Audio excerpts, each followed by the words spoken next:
Villanos. Amamos odiarlos y los amamos porque los odiamos. Y con razón, siendo que detrás de toda gran historia debe haber un aún más grande villano. Una historia no puede suceder sin un villano, un antagonista. Puede ser una persona, un objeto, una situación, un ente, pero a fin de cuentas un villano debe haber.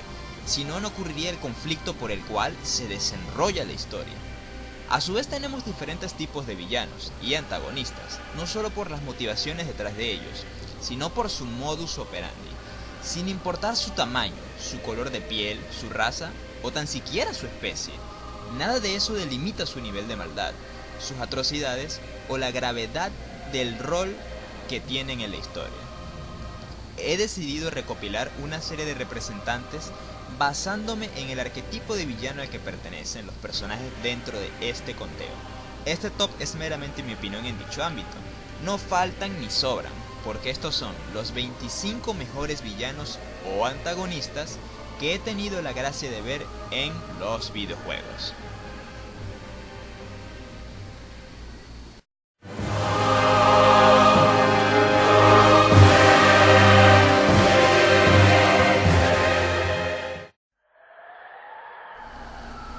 Uno de los poderes más temibles en nuestro vasto cosmos es el de la fusión nuclear, el poder del que están hechas las estrellas y nuestro sol. Este puesto lo alberga una villana del mundo de los shoot'em ups, no para menos, pues su gran poder se basa en la fusión nuclear. Utsuho Ryuji de Touhou 11. Utsuho es un personaje muy simbólico, porque si bien tiene aspecto de niña, es la vasija donde está depositado el poder del cuervo de tres patas, Yatagarasu, un dios asiático del sol. Contiene muchos mensajes simbólicos en su diseño, referentes al accidente de Chernóbil. Uno de ellos es que simboliza al pájaro negro de Chernóbil, una aparición sobrenatural ligada al desastre. Es la única de los personajes de Touhou cuyo objetivo era netamente el de conquistar el mundo. Su posición aquí se da porque es uno de los personajes más interesantes y temibles del universo de shoot'em ups. Es una suerte para el mundo que, aunque su naturaleza sea caótica, tenga el cerebro de un pájaro.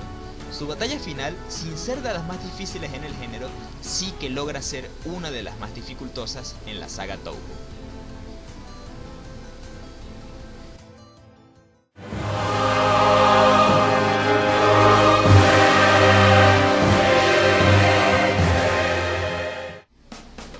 Una característica de ciertos villanos es que lo más atemorizante de ellos es lo tan frecuente que podemos ver personas así en la vida real.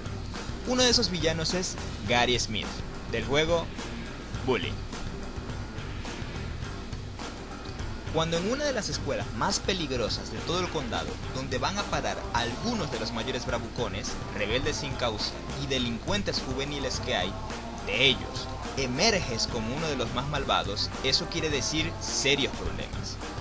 Gary es la concentración de toda clase de males: manipulador, megalómano, delirios de grandeza, gusto por la tortura. Es realmente atemorizante pensar que existen chicos como él, porque sí, existen. Ver a un joven tan perverso que aprovecha su oportunidad de manipular a Jimmy, el protagonista de Bully, en reiteradas ocasiones para cumplir sus enormes delirios narcisistas. Un villano que estoy seguro que tú habrás visto en tu propia escuela. Un villano que es ficticio y aún mucho más real de lo que parece a simple vista.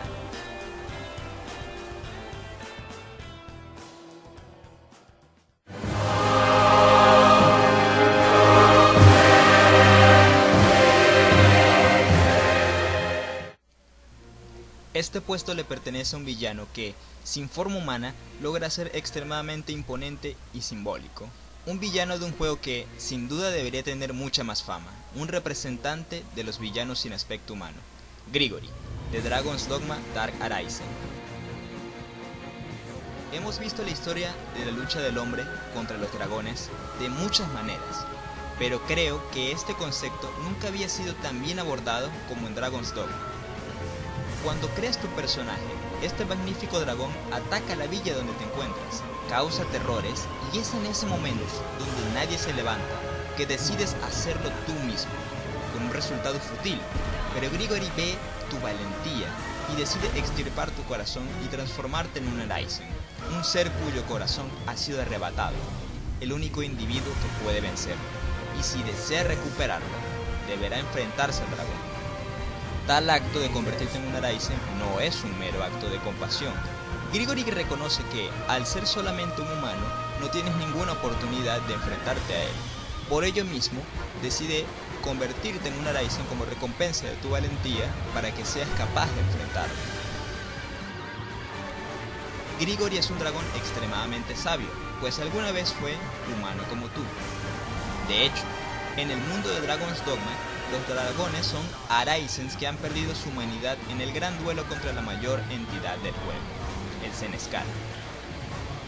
Grigori se merece un puesto en la lista por su enorme carisma, sabiduría e inteligencia, además de tener una de las mejores batallas, no solamente de Dragon's Dogma, sino de el género de RPGs.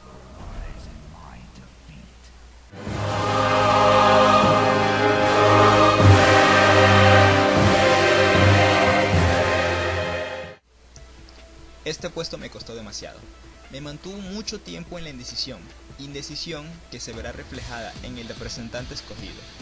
Los videojuegos de peleas tienen algunos de los villanos más formidables y poderosos del mundo de los videojuegos, desde Bison, pasando por Jinpachi, hasta Shao Kahn.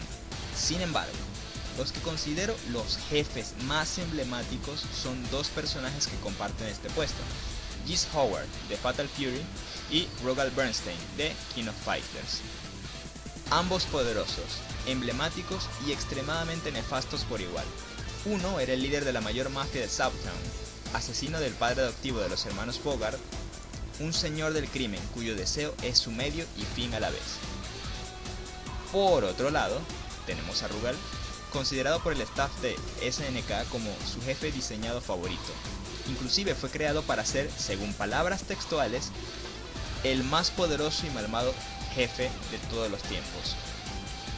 No solamente logra ser un grandioso hijo de puta en los juegos donde aparece, sino que no tiene ningún aprecio por la vida humana y aún luego de haber muerto una vez, regresa como Omega Rugal, un cyborg heraldo del dolor y la desesperación de incontables jugadores hasta el día de hoy.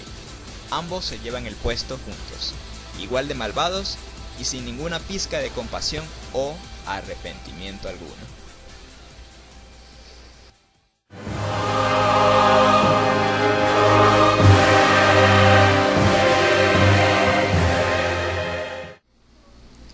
Dotada de grandes habilidades psíquicas y una fuerza atroz, tenemos aquí a Sarah Kerrigan.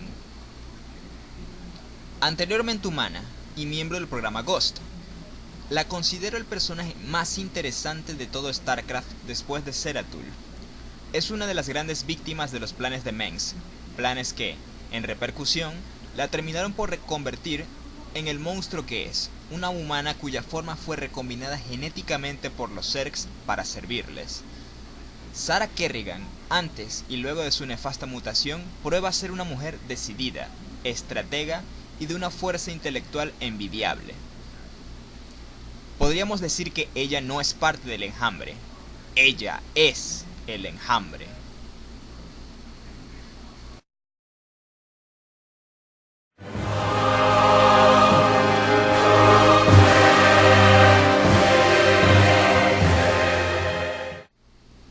Existen villanos que son malévolos porque son fugaces oportunistas y tienen meticulosas maquinaciones para llevar a cabo sus planes, sin importar si eso requiere utilizar a otros personajes como sus herramientas para dicho fin. Entre estos villanos se encuentra el más enigmático de la lista, porque lo que sabemos de él es realmente muy poco, mas sin embargo es parte de eso lo que lo hace interesante a su vez. Con ustedes, Dormin, The Shadow of the Colossus. Al comenzar la historia, tú como su protagonista intentas resucitar a una chica. Viajas hasta la península de la Tierra Prohibida para intentar lograrlo. Llegas a un templo abandonado, donde conoces allí a Dormin, una especie de deidad incorpórea que te promete que la resucitará, pero para ello deberás acabar con los 16 colosos alrededor de la Tierra Prohibida. Desde el principio, Dormin nos promete esto sin dificultad ni reparo alguno, sin pedir nada a cambio. Esto por supuesto suena muy sospechoso, mas sin embargo Dormin lo cumple, Lo que no nos dice es que los colosos asesinados eran todos seres que encerraban en sus cuerpos el poder de Dormin. Al haberlos asesinado, este obtiene de vuelta su cuerpo a cambio del cuerpo del protagonista. Realmente un muy enigmático oportunista. Si quieres saber más, ve y juega, o mejor dicho, experimenta Shadow of the Colossus si aún no lo has hecho.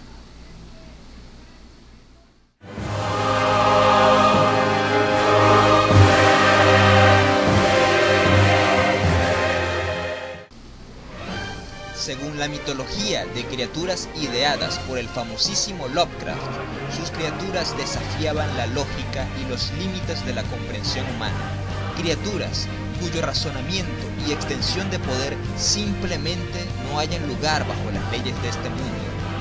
El merecedor de este puesto es uno de ellos, Nyarlathotep, del juego Shin Megami Tensei Persona 2 Innocent Sin y Persona 2 Eternal Punishment, partes de una duología de títulos que se complementan el uno al otro.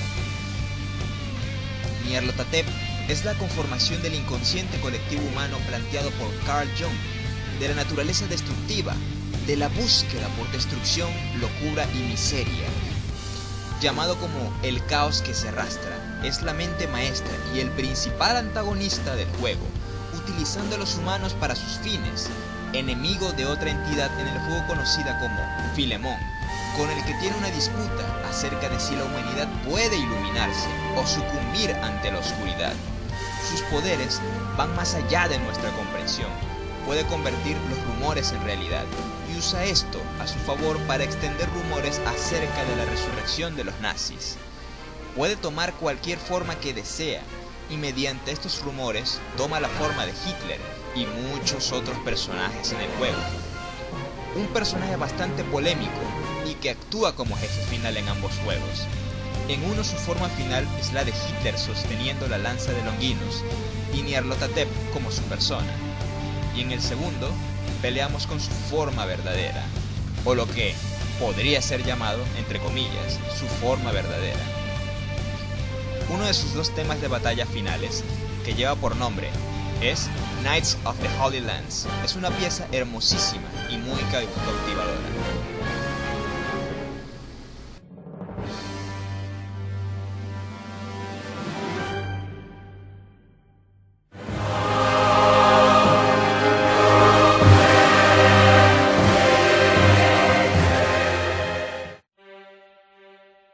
Para las películas y la literatura, Drácula es un personaje icónico y legendario. Hablar de él es hablar de alguien que todos conocen y reconocen a través de ciertos leitmotivs. Drácula también ha sido un personaje icónico para los videojuegos.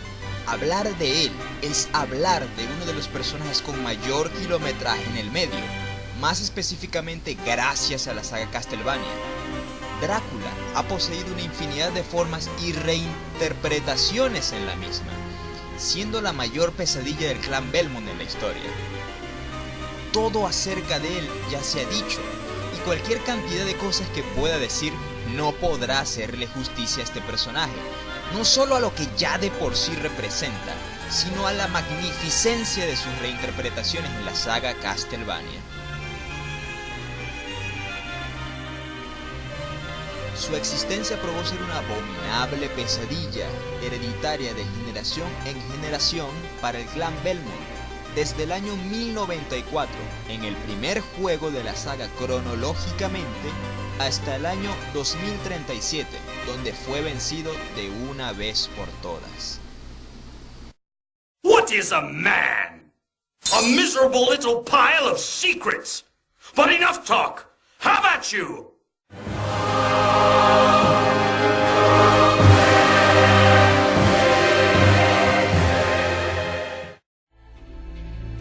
Podemos apreciar rivales en una incontable cantidad de historias. Un rival, después de todo, es una antítesis del protagonista, su igual, su contraparte, su sombra. Los lados opuestos de una misma moneda. Los videojuegos no son una excepción, y muy por el contrario, han sabido aprovechar esta dicotomía mucho mejor que cualquier otro medio. Tenemos muchos ejemplos, como Anubis de Son of the Enders 2, Blue de Pokémon, y Buzz de Mega Man, pero aquel que se lleva muy bien el título en ese aspecto es nada más y nada menos que Virgil, de Devil May Cry 3.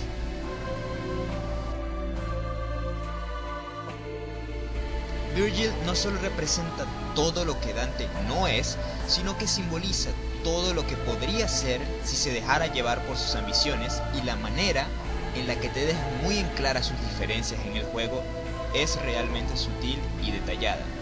Su historia solo fue realmente explicada en el 3, y al día de hoy es uno de los personajes más reconocidos del medio, con solo eso. Ambicioso, estoico, calmado, calculador, introvertido y extremadamente habilidoso. Disfruté todas sus batallas. Desde el principio sientes que es mejor que tú, y mediante vas avanzando en el juego, los duelos van subiendo de dificultad, hasta el último duelo que, en mi opinión, es la mejor pelea uno contra uno que he tenido en mi vida. Realmente sientes que peleas con tu otra parte. If you don't want to be trapped in the demon world, I'm staying. This place was our father's home.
Eso que acaban de ver es una de las escenas de ópera más hermosas que he visto en mi vida en videojuego alguno, superando incluso a la de Final Fantasy VI.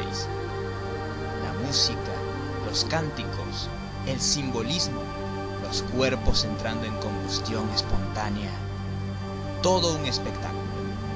Eve, de Parasite Eve, es una de mis villanas femeninas favoritas. Su objetivo era el de erradicar a la raza humana, a favor de organismos que tuvieran la capacidad de controlar y manipular su propio ADN. Considera a la humanidad parásitos, o más bien turistas en el planeta Tierra. No quiero revelar mucho de ella, pero lo cierto es que es muy interesante, así que, ¿qué estás esperando? Y busca Parasite Eve.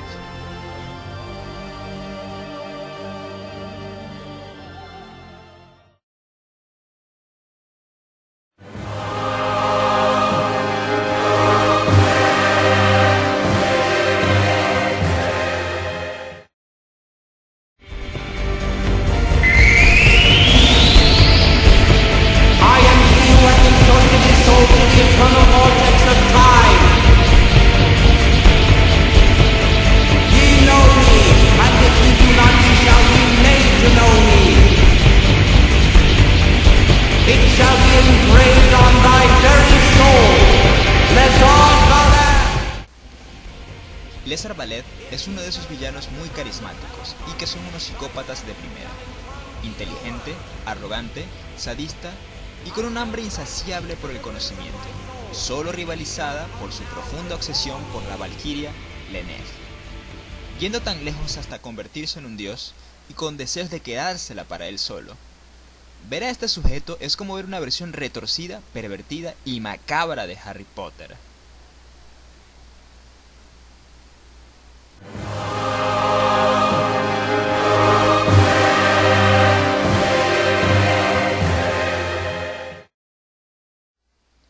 Hay una especie de villano muy extraña que se caracteriza porque no son exactamente los más activos en la historia, por lo menos no a la luz. Villanos cobardes y despreciables que preferirían hundir el mundo entero antes que exponer su pellejo. Este tipo de escorias son algo extrañas de toparse en los trabajos literarios, pero Metal Gear hace uso de esto. El puesto que están a punto de ver es algo inusual, pero creo que quienes hayan jugado el juego lo entenderán muy bien. La escoria presente es Huey Emmerich. Lo vemos en Peace Walker, donde no es nada más que una copia de su hijo, Otacon. Sin embargo, todo se torna negro en The Phantom Pain. Huey es culpado por haber sido el traidor que permitió la inspección nuclear en la base, que resultó ser un caballo de Troya, con el cual toda la base de Snake fue destruida, causando los acontecimientos de The Phantom Pain.